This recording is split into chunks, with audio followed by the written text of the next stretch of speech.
You must have heard architects talk about different design stages or phases. In this video, I'll try to break down all the different phases or stages in architectural design. In less than 90 seconds. Number 1. Schematic design or ST. Well, in this stage, the architect establishes the size, the form, and the relationship of spaces to which the client has to agree. It includes simple plans, 3Ds, and elevations. Accounts to about 10 to 15% of the total project time. Number 2. Design development or DD. The plan now matures into a more detailed drawing. Other consultants from structure, mechanical, electrical, and ventilation systems are engaged to the project.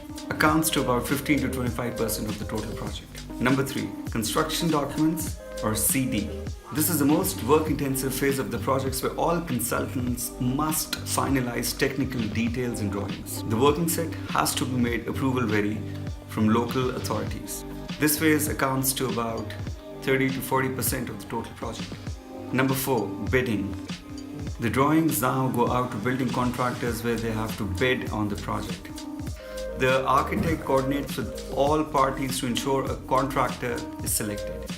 Number 5. Construction administration or CA.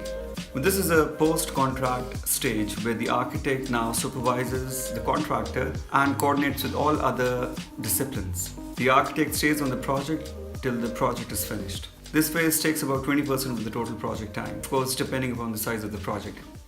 Done. How did I do on time and content? Let me know in the comments below. If you enjoyed the content, please like the video and subscribe to our channel Design Hustle for more tips and tricks on architecture.